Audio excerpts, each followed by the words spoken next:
बोले श्री सत्यनारायण भगवान की जय। कथा का प्रारंभ सूत जी द्वारा कथा सुनाने से होता है। नारद जी भगवान श्री विष्णु के पास जाकर उनकी स्तुति करते हैं। स्तुति सुनने के बाद भगवान श्री विष्णु जी ने नारद जी से कहा, महाभाग, आप किस प्रयोजन से यहाँ आए हैं? आपके मन में क्या है? कहिए, वह सब कुछ मैं आपको बताऊंगा। नारद जी बोले, भगवान, मृत्यु लोक में अपने पाप कर्मों के द्वारा विभिन्न योनियों में उत्पन्न सभी लोग बहुत प्रकार के क्लेशों से दुखी हो रहे हैं। हे नाथ, किस लघु उपाय से उनके कष्टों का निवारण हो सकेगा? यदि आपकी मेरे ऊपर कृपा हो तो सब मैं सुनना चाहता हूँ, उसे मुझे बताएं। श्री भगवान ने कहा, हे वत्स, संसार के ऊपर अनुग्रह करने की इच्छा से आपने बहुत ही अच्छी बात पूछी है। जिस व्रत के करने से प्राणी मोह से मुक्त हो जाता है उसे आपको बताता हूँ, सुने। हे वत्स, स्वर्ग और मृत्यु लोक में दुर्लभ भगवान सत्यनारायण का यह महान पुण्यप्रद व्रत है। आपने स्नेह के कारण इस समय में उसे कह रहा हूँ। अच्छी प्रकार विधि विधान से भगवान सत्यनारायण व्रत करके मनुष्य शीघ्र ही सुख प्राप्त कर परलोक में मोक्ष प्राप्त करता है। भगवान की ऐसी वाणी सुनकर नारद मुनि ने कहा, प्रभु, इस व्रत को करने का क्या फल होता है? इसका विधान क्या है? इस व्रत को किसने किया और इसे कब करना चाहिए? यह सब विस्तार पूर्वक बतलाइए। श्री भगवान ने कहा, यह सत्यनारायण व्रत दुख और शोक आदि का समन करने वाला, धन धान्य की वृद्धि करने वाला, सौभाग्य और संतान देने वाला तथा सर्वत्र विजय प्रदान करने वाला है। बोलिए सत्यनारायण भगवान की जय। दूसरा अध्याय। सूत जी बोले, हे द्विजों, अब मैं पुनः पूर्व काल में जिसने यह सत्यनारायण व्रत को किया था उसे भली भांति विस्तार पूर्वक कहूँगा।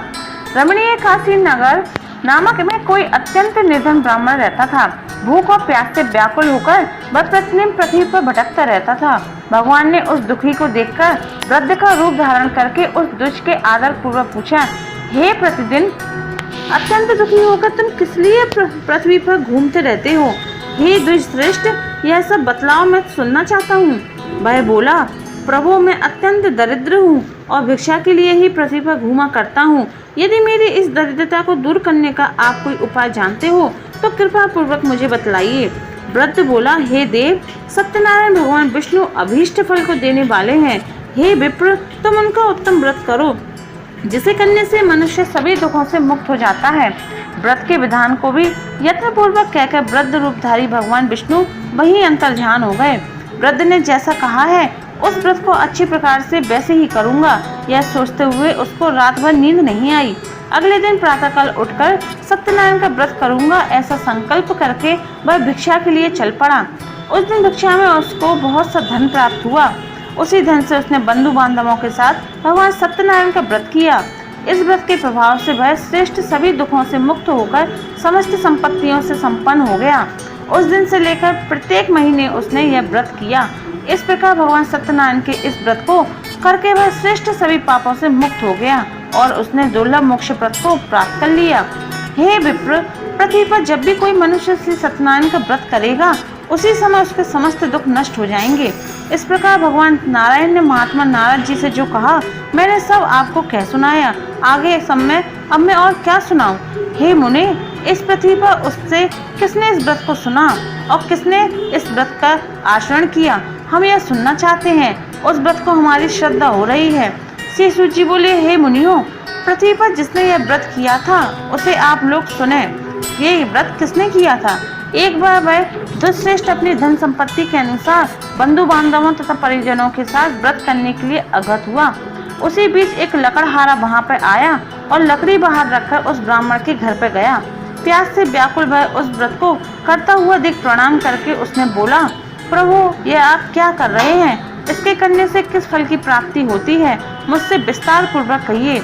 विप्र ने कहा, यह सत्यनारायण का व्रत है जो सभी मनोरथों को प्रदान करने वाला है। उसी के प्रभाव से मुझे यह सब महान धन धान की प्राप्ति हुई है।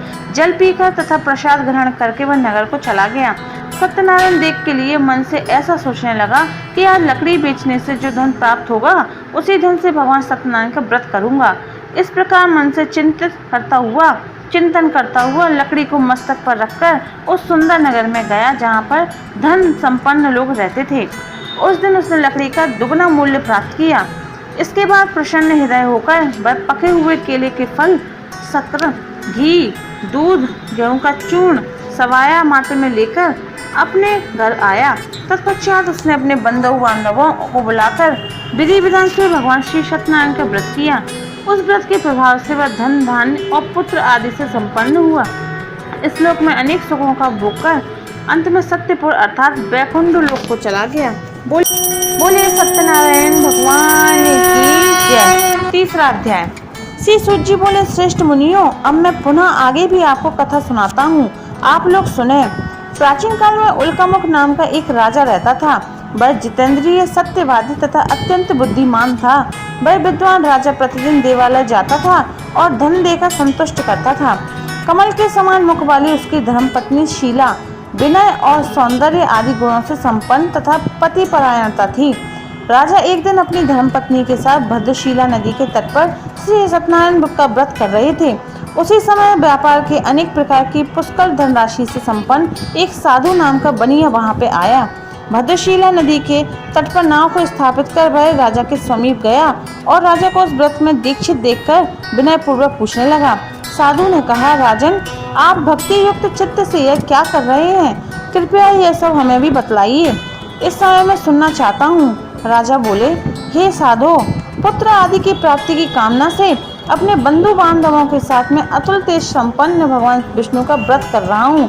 राजा की बात सुनकर साधु ने आदर पूर्वक कहा, राजन, इस विषय में आप मुझे सब कुछ विस्तार से बतलाइए। आपके कथनानुसार मैं व्रत एवं पूजन करूँगा। मुझे भी संतति नहीं है, इससे अवश्य ही संतति प्राप्त होगी। ऐसा विचार करके वह व्यापार से निवृत्त हो आनंद पूर्वक घर को गया। उसने अपनी भार्या से संतति प्रदान करने वाले इस सत्यव्रत को विस्तार पूर्वक बताया तथा जब मुझे संतति प्राप्त होगी तब मैं इस व्रत को करूँगा। इस प्रकार उस साधु ने अपनी भार्या लीलावती से कहा। एक दिन उसकी लीलावती नाम की सती साध्वी भार्या पति के साथ आनंद चित्त से ऋतुकालीन धर्माचार में प्रवृत्त हुई और भगवान श्री सत्यनारायण की कृपा से उसकी वह भार्या गर्भिणी हो गई। 10वें महीने में उसने कन्या रत्न की उत्पत्ति और वह शुक्ल पक्ष के चंद्रमा की भांति दिन प्रतिदिन बढ़ने लगी। उस कन्या का नाम कलावती रखा। इसके बाद एक दिन लीलावती ने अपने स्वामी से मधुर वाणी में कहा, आप पूर्व में संकल्पित श्री सत्यनारायण भगवान के व्रत को क्यों नहीं कर रहे हैं? साधु बोला, हे प्रिय, इसके विवाह के समय मैं व्रत अवश्य करूंगा। इस प्रकार अपनी पत्नी को भली भांति आश्वस्त कर वह व्यापार करने के लिए नगर की ओर चला गया। इधर कन्या कलावती पिता के घर में बड़ी होने लगी। तदनंतर धर्मज्ञ साधु ने नगर में सखियों के साथ क्रीड़ा करती हुई अपनी कन्या को विवाह योग्य देखकर आपस में मंत्रणा करके कन्या विवाह के लिए श्रेष्ठ वर का अन्वेषण किया। ऐसा दूत से कहकर शीघ्र ही उसे भेज दिया। उसकी आज्ञा प्राप्त करके दूत कांचन नगर को गया और वहां के बड़े पुत्र को लेकर आया। उस साधु ने उस बड़े के पुत्र को सुंदर और गुणों से संपन्न देखकर अपनी जाति के लोगों तथा बंधु बांधवों के साथ संतुष्ट चित्त को विधि विधान से बड़े पुत्र के हाथ में कन्या का दान कर दिया। उस समय वह साधु बनिया दुर्भाग्यवश भगवान का उत्तम व्रत करना भी भूल गया। पूर्व संकल्प के अनुसार विवाह के समय में व्रत न करने के कारण भगवान उस पर रुष्ट हो गए। कुछ समय के पश्चात अपने व्यापार कर्म में कुशल वह साधु बनिया के काल की प्रेरणा से अपने दामाद के साथ व्यापार करने के लिए समुद्र के समीप स्थित रत्नसारपुर नामक सुंदर नगर में गया और अपने श्री संपन्न दामाद के साथ वहां व्यापार करने लगा। इसके बाद वे दोनों राजा चंद्रकेतु के रमणीय उस नगर में चले गए। उसी समय भगवान श्री सत्यनारायण ने उसे भ्रष्ट प्रतिज्ञ देखकर उसे दारुण कठिन और महान दुख प्राप्त होगा यह श्राप दे दिया। एक दिन एक चोर राजा चंद्रकेतु के धन को चुराकर वहीं आया जहां दोनों बड़े पुत्र स्थित थे। वह अपने पीछे दौड़ते हुए दूतों को देखकर भयभीत चित्त से धन वहीं छोड़कर शीघ्र ही छिप गए। इसके बाद राजा के दूत वहां आ गए जहां पर दोनों साधु बड़े ठहरे हुए थे। वहां राजा ने धन को देखकर वे दूत उस दोनों बड़े पुत्रों को बांधकर ले गए और हर्षपूर्वक दौड़ते हुए राजा से बोले, प्रभु, हम दो चोरों को पकड़ लाए हैं, इन्हें देखकर आप आज्ञा दें। राजा की आज्ञा से दोनों शीघ्र ही दृढ़ता पूर्वक बांधकर बिना विचार किए महान कारागार में डाल दिए गए। भगवान सत्यदेव की माया से किसी ने भी उनकी बात नहीं सुनी। राजा चंद्रकेतु ने भी उन दोनों को धन भी ले लिया। भगवान के श्राप से बणिक के घर में उसकी भार्या भी अत्यंत दुखी हो गई और उनके घर का सारा जो धन था वह चोर चुरा ले गए। लीलावती शारीरिक तथा मानसिक पीड़ाओं से युक्त भूख और प्यास से दुखी हो अन्य की चिंता में दर दर भटकने लगी। कलावती कन्या भी भोजन के लिए इधर उधर प्रतिदिन घूमने लगी। एक दिन भूख से पीड़ित कलावती एक के घर गई। वहां जाकर उसने श्री सत्यनारायण के व्रत को पूजन को देखा। वहां बैठकर उसने कथा सुनी और वरदान मांगा कि उसके बाद प्रसाद ग्रहण करके वह कुछ रात को होने पर घर पर लौटी। माता ने कलावती कन्या से प्रेम पूर्वक पूछा, पुत्री, रात में तू कहाँ रुक गई थी? तुम्हारे मन में क्या है? कलावती कन्या ने तुरंत माता से कहा, माँ, मैंने एक घर में मनोरथ प्रदान करने वाला व्रत देखा। कन्या की इस बात को सुनकर वह बणिक भी भार्या व्रत करने को उद्यत हुई और प्रसन्न मन से उस साध्वी ने बंधु बांधवों के साथ भगवान श्री सत्यनारायण भगवान का व्रत किया और इस प्रकार प्रार्थना की, भगवान, आप हमारे पति एवं जमाता के अपराध को क्षमा करें, वे दोनों अपने घर शीघ्र आ जाएं। इस व्रत से भगवान सत्यनारायण पुनः संतुष्ट हो गए तथा उन्होंने नृपश्रेष्ठ चंद्रकेतु को स्वप्न दिखाया और स्वप्न में कहा, नृपश्रेष्ठ, प्रातःकाल दोनों बड़े पुत्रों को छोड़ दो और वह सारा धन भी दे दो जो तुमने उनसे ले लिया था, अन्यथा राज्य, धन और पुत्र सहित तुम्हारा नाश कर दूंगा। राजा से स्वप्न में ऐसा कहकर भगवान सत्यनारायण अंतर्ध्यान हो गए। इसके बाद प्रातःकाल राजा ने अपने सभासदों के साथ सभा में बैठकर अपना सपने को कह सुनाया और कहा, दोनों बंदी बड़े पुत्रों को शीघ्र ही मुक्त कर दो। राजा की ऐसी बातें सुनकर वे राजपुरुष दोनों महाजनों को बंधक मुक्त करके राजा के सामने लाकर विनय पूर्वक बोले, महाराज, बेड़ी बंधन से मुक्त करके दोनों बड़े पुत्र ले आए हैं। इसके बाद दोनों महाजन नृपश्रेष्ठ चंद्रकेतु को प्रणाम करके अपने पूर्व वृत्तांत का स्मरण करते हुए भय विवर्ण हो गए और कुछ न बोल सके। राजा ने बड़े पुत्रों को देखकर आदर पूर्वक कहा, आप लोगों को प्रारब्धवश यह महान दुख प्राप्त हुआ है, इस समय अब कोई भय की बात नहीं है। ऐसा कहकर उनकी बेड़ी खुलवाकर छोड़ कर्म आदि कराया। राजा ने वस्त्र अलंकार और देकर उनको बहुत सा धन देकर संतुष्ट किया तथा सामने बुलाकर अच्छी वाणी द्वारा अत्यंत आनंदित किया। पहले जो धन लिया था उससे दूना दिया। उसके बाद राजा ने पुनः उनसे कहा, साधो, अब आप अपने घर को जाएं। राजा को प्रणाम करके आपकी कृपा से हम जा रहे हैं। ऐसा कहकर उन दोनों महावैश्यों ने अपने घर की ओर प्रस्थान किया। बोलिए श्री सत्यनारायण भगवान की जय। चौथा अध्याय। श्री सूत जी बोले, साधु बनिया मंगलाचरण कर और ब्राह्मणों को धन देकर अपने नगर के लिए चल पड़ा। साधु के कुछ दूर जाने पर भगवान श्री सत्यनारायण भगवान की उसकी सत्यता की परीक्षा के विषय में जिज्ञासा हुई। साधु, तुम्हारी नाव में क्या भरा हुआ है?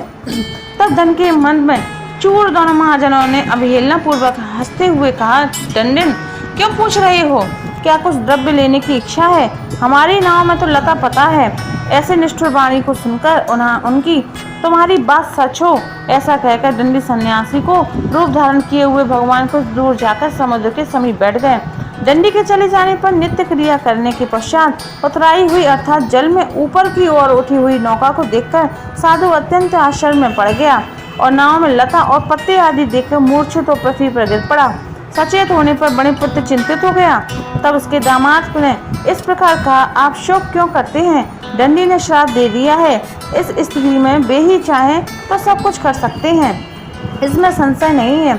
अतः उन्हीं की शरण में चलते हैं, वही मन की इच्छा पूर्ण होगी।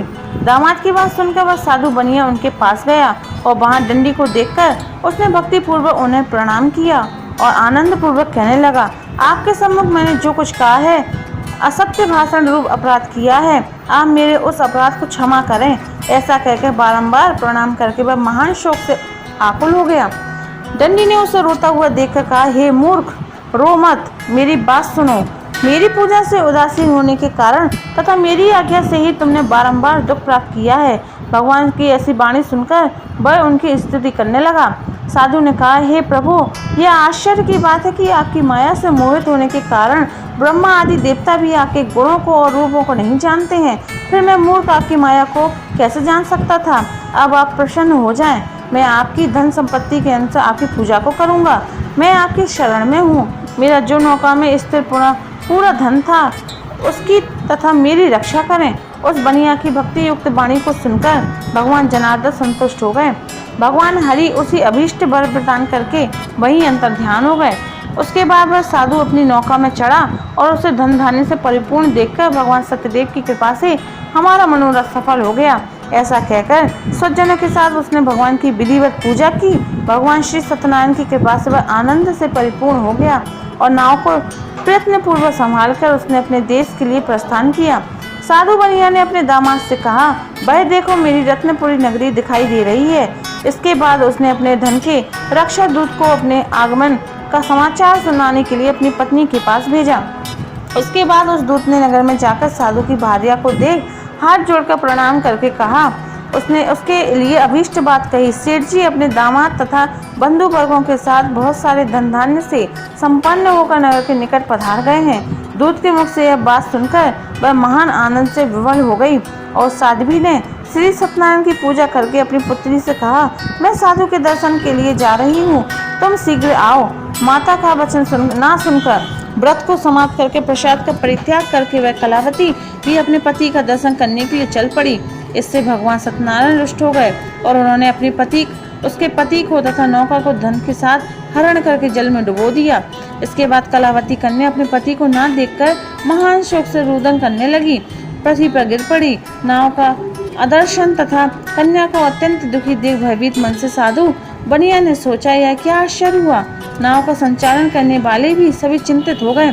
तदनंतर वह लीलावती भी कन्या को देखकर विवल हो गई और अत्यंत दुख से विलाप करती हुई अपने पति से इस प्रकार बोली, अभी अभी नौका के साथ वह कैसे अलक्षित हो गया, न जाने किस देवता की उपेक्षा से वह नौका हरण कर ली गई, अपना अथवा सत्यनारायण भगवान का महात्म्य कौन जान सकता है। ऐसा कहकर वह सज्जनों के साथ विलाप करने लगी और कलावती कन्या को गोद में लेकर रोने लगी। कलावती कन्या भी अपने पति के नष्ट हो जाने पर दुखी हो गई और पति की पादुका लेकर उनका अनुगमन करने के लिए उनके मन में निश्चय किया। कन्या के इस प्रकार आचरण को देख भार्या सहित वह धर्मज्ञ साधु बने अत्यंत शोक सतप्त हो गया और सोचने लगा, या तो भगवान सत्यनारायण ने यह अपहरण किया है अथवा हम सभी भगवान सत्यदेव की माया से मोहित हो गए हैं। अपनी धन शक्ति के अनुसार मैं भगवान श्री सत्यनारायण भगवान की पूजा करूंगा। सभी को बुलाकर इस प्रकार कहकर उसने अपने मन की इच्छा प्रकट की और बारंबार भगवान सत्यदेव को दंडवत प्रणाम करने लगा। इससे दीनों के परिपालक भगवान सत्यदेव प्रसन्न हो गए। भक्त वत्सल भगवान ने कृपा पूर्वक कहा, तुम्हारी कन्या प्रसाद को छोड़कर अपने पति को देखने चली आई थी, निश्चय ही इसी कारण उसका पति अदृश्य हो गया है। यदि घर जाकर प्रसाद ग्रहण करके वह पुनः आए तो हे साधु बनिया तुम्हारी पुत्री पति को प्राप्त करेगी, इसमें संशय नहीं है। कन्या कलावती भी आकाश मंडल से ऐसी वाणी सुनकर शीघ्र ही घर को गई और उसने प्रसाद ग्रहण किया। पुनः आकर स्वजनों तथा अपने पति को देखा। तब कलावती कन्या ने अपने पिता से कहा, अब घर को चलिए, विलम्ब क्यों कर रहे हैं। कन्या की यह बात सुनकर बड़े पुत्र संतुष्ट हो गया और विधि विधान से भगवान सत्यनारायण का पूजन करके धन तथा बंधु बांधवों के साथ अपने घर को गया। तदनंतर पूर्णिमा एवं संक्रांति पर्वों पर भगवान सत्यनारायण का पूजन करते हुए इस लोक में सुख भोग का अंत में वह सत्यपुर वैकुंठ लोक हो गया। बोलिए श्री सत्यनारायण भगवान की जय। 5वां अध्याय। श्री सूत जी बोले, श्रेष्ठ मुनियों, अब इसके बाद मैं दूसरी कथा भी सुनाता हूँ, आप लोग सुने। अपनी प्रजा का पालन करने में तत्पर तोवनध्वज नामक एक राजा था। उसने सत्यदेव के प्रसाद का परित्याग करके दुख प्राप्त किया था। एक बार वह वन में जाकर और बहुत से पशुओं को मारकर बट वृक्ष के नीचे आया। वहां उसने देखा कि गोपगण बंधु बांधवों के साथ संतुष्ट होकर भक्ति पूर्वक भगवान सत्यदेव की पूजा कर रहे हैं। राजा यह देखकर भी अहंकारवश उनके पास भी नहीं गया और उन्हें सत्यनारायण भगवान को प्रणाम भी नहीं किया। पूजन के बाद सभी गोपगण भगवान का प्रसाद राजा के समीप रखकर वहां से लौट आए और इच्छानुसार उन सभी ने भगवान का प्रसाद ग्रहण किया। इधर राजा को प्रसाद का परित्याग करने से बहुत दुख हुआ। उसका संपूर्ण धन धान्य एवं सभी स्वपुत्र नष्ट हो गए। राजा ने मन में यह निश्चय किया कि अवश्य भगवान सत्यनारायण ने हमारा नाश कर दिया है, इसलिए मुझे वहां जाना चाहिए जहां श्री सत्यनारायण भगवान का पूजन हो रहा हो, जहां पे उनकी कथा हो रही हो। ऐसा मन में निश्चय करके वह राजा गोपगणों के समीप गया। उसने उनसे प्रार्थना की कि भक्ति श्रद्धा से युक्त होकर विधि पूर्वक भगवान सत्यदेव की पूजा की। भगवान सत्यदेव की कृपा से वह पुनः धन और पुत्रों से संपन्न हो गया तथा इस लोक में सभी सुखों को भोगकर अंत में सत्यपुर वैकुंठ लोक हो गया। श्री सूत जी कहते हैं, जो व्यक्ति इस परम दुर्लभ से सत्यनारायण के व्रत को करता है और पुण्यमयी कथा फल प्रदायिनी भगवान की कथा को भक्ति युक्त होकर सुनता है, उसे भगवान सत्यनारायण की कृपा से धन धान्य आदि की प्राप्ति होती है।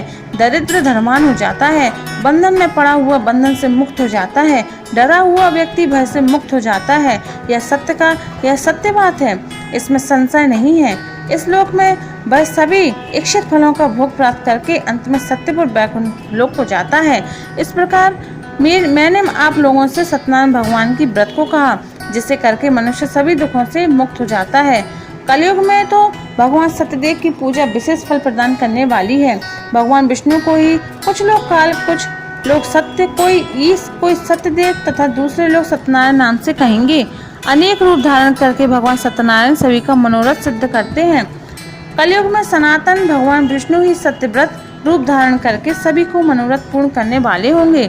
हे श्रेष्ठ मुनियों, जो व्यक्ति नित्य भगवान सत्यनारायण की इस व्रत तथा कथा को पढ़ता है या फिर सुनता है, भगवान सत्यनारायण की कृपा से उसके सभी पाप नष्ट हो जाते हैं। हे मुनीश्वरों, पूर्व काल में जिन लोगों ने भगवान सत्यनारायण का व्रत किया था, उनके अगले जन्म का वृत्तांत कहता हूँ, आप लोग सुने। महान प्रज्ञा संपन्न सत्यनारायण व्रत करने के प्रभाव से दूसरे जन्म में सुदामा हुए और उस जन्म में भगवान श्री कृष्ण का ध्यान करके उन्होंने मोक्ष को प्राप्त किया। लकड़हारा भिल्ल गुहों को राजा हुआ और अगले जन्म में उनने भगवान श्री राम की सेवा करके मोक्ष प्राप्त किया। महाराज उल्कामुख दूसरे जन्म में राजा दशरथ हुए, जिन्होंने श्री रंगनाथ जी की पूजा करके अंत में वैकुंठ प्राप्त किया। इसी प्रकार धार्मिक और सत्यव्रती साधु पिछले जन्म में सत्यव्रत के प्रभाव से दूसरे जन्म में मोरध्वज नामक राजा हुआ। उसने आरे से चीरकर अपने पुत्र की आधी देह भगवान विष्णु को अर्पित करके मोक्ष प्राप्त किया। महाराजा तुगंध्वज जन्मांतर में स्वयंभू मनु हुए और भक्त वत्सल संबंधी संपूर्ण कार्यों का अनुष्ठान करके वैकुंठ लोक को प्राप्त हुए। जो गोपगण थे वे सब जन्मांतर में ब्रजमंडल में निवास करने वाले गोप हुए और सभी राक्षसों का संहार करके उन्होंने श्री भगवान का शाश्वत धाम गोलोक प्राप्त किया। इस प्रकार श्री स्कंद पुराण के अंतर्गत रेवा खंड में श्री सत्यनारायण भगवान कथा का यह 5वां अध्याय पूर्ण हुआ। बोलो श्री सत्यनारायण भगवान की जय। अगर आपको हमारे द्वारा दी गई जानकारियाँ पसंद आती हैं तो लाइक करें, शेयर करें और सब्सक्राइब जरूर कर दें।